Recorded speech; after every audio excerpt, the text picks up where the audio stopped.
নমস্কার,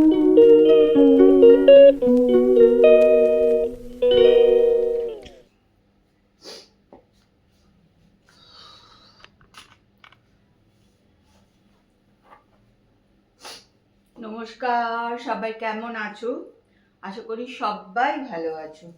আমিও কিন্তু ভালো আছি। ব্লগ হালিক সীমাতে সকলকে স্বাগত জানিয়ে আজকের ব্লগ এখান থেকেই শুরু করছি। তোমরা আমার সঙ্গে থাকো আর ব্লগটা দেখতে থাকো। এখন কিন্তু 12টা বাজে। তা আজকে আবার একটুখানি চাদর টাদরগুলো চেঞ্জ করে দিচ্ছি। অনেকদিন চেঞ্জ করা হয়নি, তা আজকে আবার ভাবলাম চলো একটু এই কাজটা আগে করে নিই। সকালবেলায় কি রোদ উঠেছে দেখো, একদম ঝকঝকে রোদ ওঠে, বেশ সুন্দর রোদ ওঠে। আর আমিও রোজ একটু একটু কিছু না কিছু রোদেই দিয়ে দিই। কিন্তু ভোরবেলার দিকটা ঠান্ডা লাগে বাইরে বেরোলে, আবার রাতের দিকটা ঠান্ডা লাগে, বুঝেছো? এই জন্যে কিন্তু সকলের শরীরও খারাপ হচ্ছে, একটুখানি ঠান্ডাও লেগে যাচ্ছে।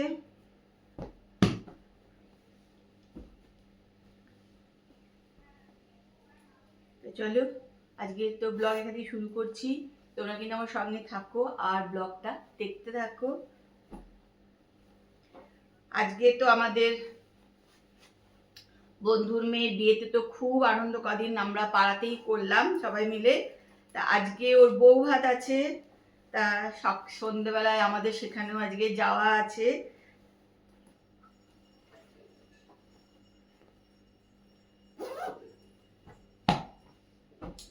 তা তোমাদেরকেও দেখাবো যে বউ ভাতে আমরা কোথায় গেছি। চলো টাটা, পরে আবার আসছি কথা বলতে। এই কাজগুলো এখন একটুখানি করে নিই।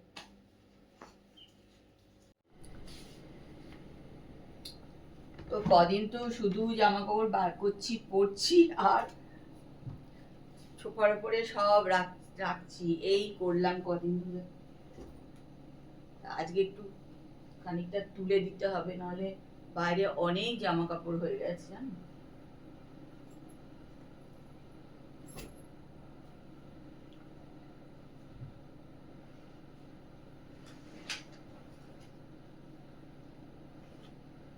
সব একদম লন্ড ভন্ড হয়ে সব পড়ে আছে।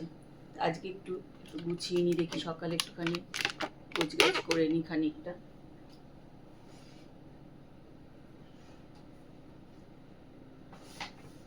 যদিও সকালে সব করার একদম সময় হয় না, কিন্তু আজকে না করলেই নয়, এত বাইরে জামা কাপড় হয়ে গেছে।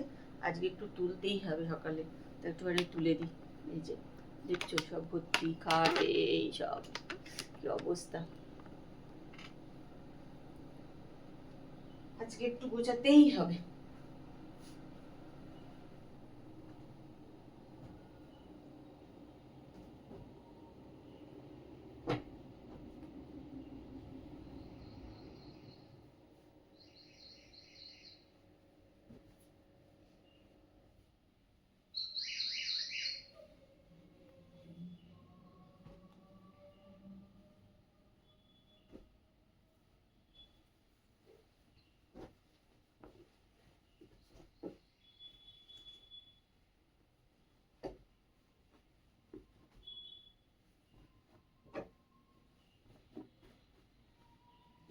কদিন ধরে শুধু বার করছি, পড়ছি আর চলে যাচ্ছি, বার করছি, পড়ছি, চলে যাচ্ছি।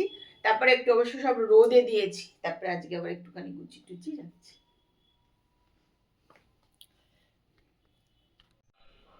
চলো, আবার নেমন্তন্ন বাড়ি যাওয়ার জন্য সাজুগুজু করেছি, শুধু চুলটা কিছু করিনি এখনো। এমনি সব কিন্তু রেডি হয়ে গেছি বেরোবো বলে। দেখো এই শাড়িটা পরেছি, এই শাড়িটা একদিন পরেছিলাম বোধহয় দুর্গা পুজোয়, আর পরাই হয়নি। আজকে কিন্তু এই শাড়িটা পরে নিয়েছি।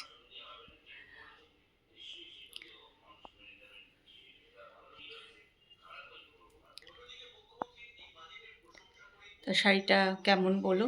শাড়ির রঙটা তো ভীষণ সুন্দর, এটা মানে খুবই আমার এই রঙটা পছন্দের একটা শাড়ি। এই রঙ, পিঙ্ক, এগুলো খুব পছন্দের আমার শাড়ি আর কি। ওই লাল হলুদ সবুজ খুব একটা পছন্দের শাড়ি না, কিন্তু এইটা, পিঙ্কটা, এইগুলো আমার খুব পছন্দের শাড়ি। যাই হোক, আমি তো মোটামুটি রেডি। চলো আমরা বিয়ে বাড়ি চলে এসেছি মেয়ের বৌভাতে। এই যে সবাই, মেয়ের মা, সবাই মিলে আমরা চলে এসেছি।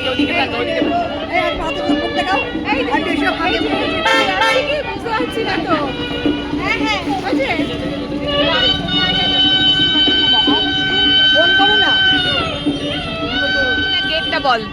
চলুন চলুন। একজন আসেনি, ওই জন্য দাঁড়িয়ে আছি। চলো বিয়ে বাড়ি ঢুকতে চলে এসছি আমরা কিন্তু।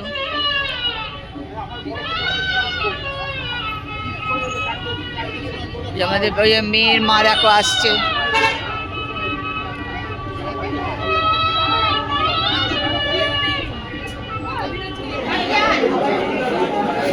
শাড়ির রংটা সুন্দর না? হ্যাঁ দারুণ লাগছে, ভীষণ সুন্দর লাগছে। সব দেখতে পাই আমি তোমার সেই দিদিভাই আশীর্বাদের ব্লগিং থেকে আমি তোমাকে ফলো করছি। ও তুমি চুপ করে উঠতাম।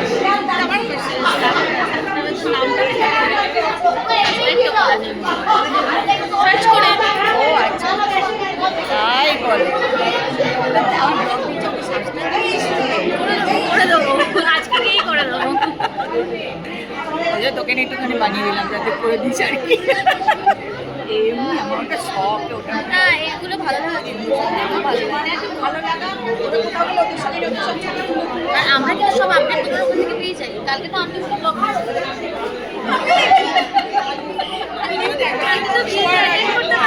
সব ব্লগে দেখে নিজে কি হচ্ছে না। আমাকে অনেকে বলে যে তোর ব্লগ থেকে জানতে পারলাম। চলে চলে চলে যা বস, দোকানে বসে পড়, রেস্ট কর যা। পাচ্ছে না, হাসতে হাসতে হেসে হেসে ওর চোয়াল ব্যথা হয়ে গেছে এইবার। এখন খাবার জায়গায় চলে এসেছি আমরা, প্রচুর ভিড়, তাও এবার বসতে হবে, অনেক রাত হয়ে যাচ্ছে, নাহলে হবে না।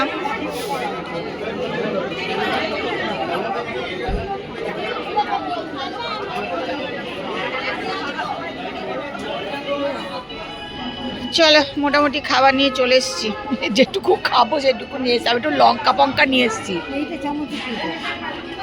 অনেক রকমের ওরা ভেটকি মাছ। হ্যাঁ ওগুলো ওই স্যালাড মতন করে না সেইগুলো রকম।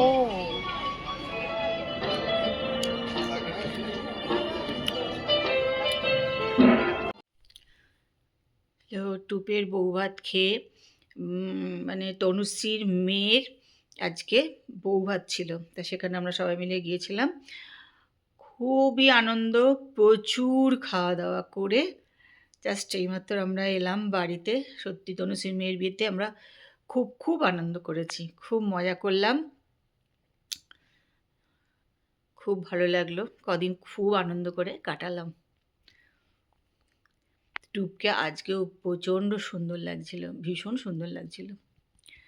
তা চলো আজকের ব্লগ এখানেই শেষ করছি। আমিও প্রচণ্ড ক্লান্ত হয়ে গেছি খেয়ে দিয়ে, এখন গিয়ে শুয়ে পড়বো। আজকে ব্লগটা দেখো, অতি অবশ্যই দেখো, আর দেখে কিন্তু অতি অবশ্যই একটা করে কমেন্ট করো। আশা করি তোমাদেরও খুব খুব ভালো লাগবে। আজকের মতন good night, tata, bye bye.